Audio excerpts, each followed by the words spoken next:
비명을 지르는 꽃. 여성 추리소설가로 이분의 단편은 다양한 주제와 매혹적인 문체, 그리고 생각을 하게 만드는 스토리로 단연 국내 최고의 작가 중 한 분이라고 생각한다.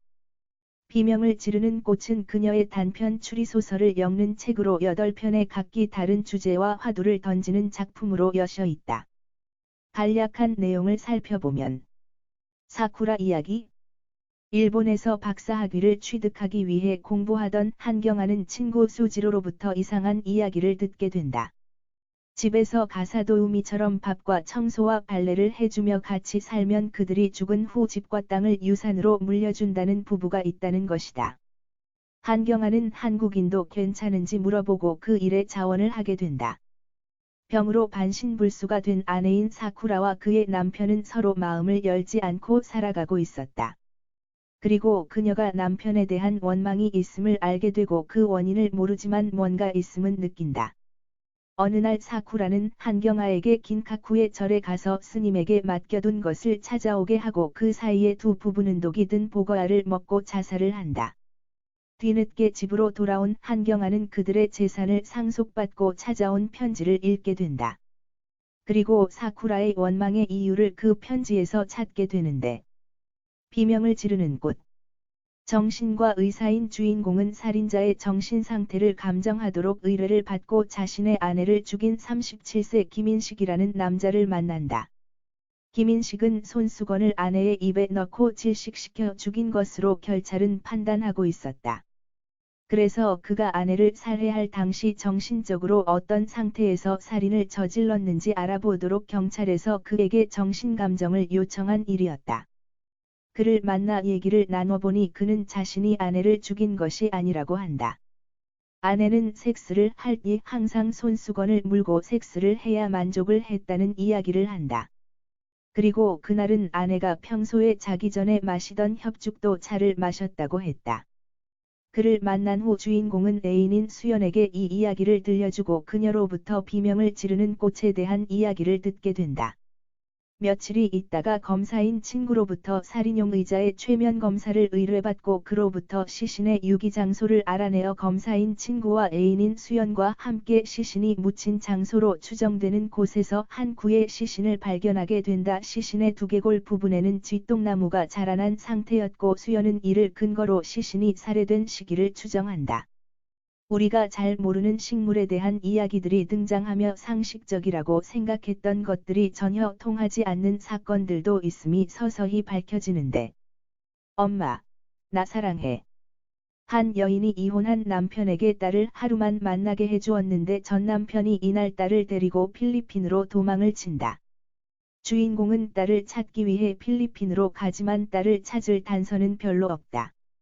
다만 전 남편의 전처가 필리핀에서 타투샵을 한다는 정보만을 가지고 그녀는 찾아 나서고 필리핀에 도착해서 한인회의 회장을 만나 도움을 청하고 그로부터 몇 가지 정보를 받아서 전 남편의 전처인 여자를 찾아 나선다.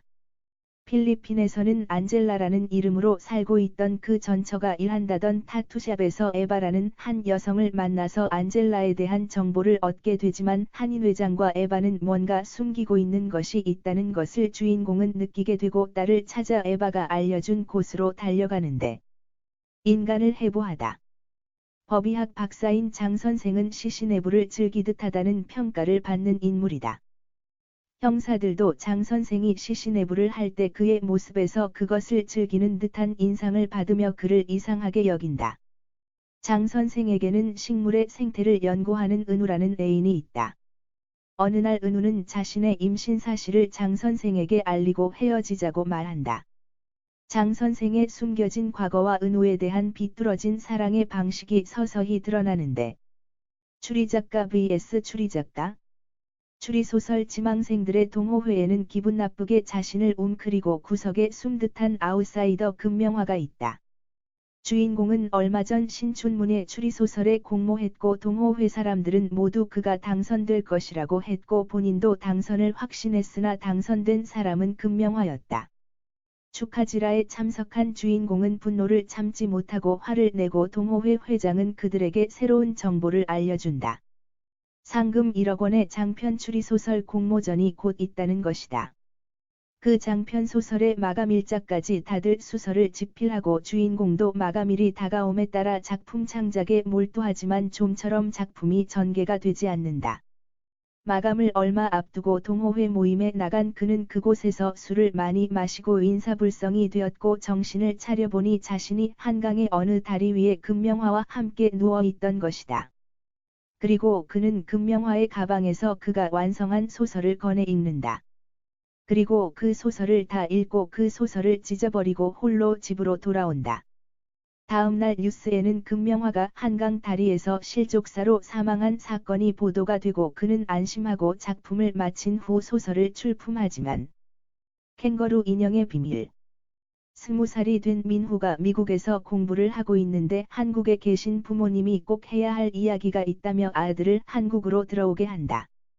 그리고 들려주는 아들에 대한 부모의 비밀이 밝혀지는데 정자 제공과 시험관아기와 대리모의 관계가 얽히는 이야기로 과연 진짜 부모는 누구일까를 생각하게 만드는 이야기. 벽장 속에서 나오기. 주인공 여대생 김승주가 사랑하는 남자 백현재. 그리고 백현재와 사귀던 승주 앞에는 홍자홍이라는 후배가 나타난다. 홍자홍을 본 백현재는 승주를 버리고 홍자홍과 사귀게 되고 이 둘의 배신에 승주는 분노한다. 그리고 어느 날 홍자홍이 찾아와 그 남자를 잊으라고 충고하자 승주는 그녀의 뺨을 때리고 집으로 온다. 그리고 며칠 후 백현재와 홍자홍은 동반 자살하는 사건이 발생하고 그녀는 그 사건으로 몇 년 동안 충격 속에서 고통받다가 이제 겨우 정신을 차리고 있는 중이다. 그리고 그녀는 그들의 납골당을 한 번 방문하게 되고 홍자홍의 납골당에서 자신을 수신자로 한 통의 편지를 발견하게 되고 그 내용을 읽으며 밝혀지는 이 세 남녀의 미스테리. 악마는 꿈을 꾸지 않는다. 장난감 회사의 사장 김영수의 둘째 아들이 납치되는 사건이 발생하고 경찰에선 한 형사를 사건의 담당으로 배정한다. 김영수 사장을 만나 얘기를 들어보니 범인이 직접 경찰에 연락을 요구하고 한 형사를 담당으로 지목했다는 것이다. 이 독특한 유괴 사건은 7년 전 김영수 사장의 첫째 아들의 유괴 사건과 연관이 있는 것일까? 범인은 김영수 사장에게 아들을 살리고 싶으면 7번지년 전 사건의 진상을 9시 뉴스에 발표하라고 압박하는데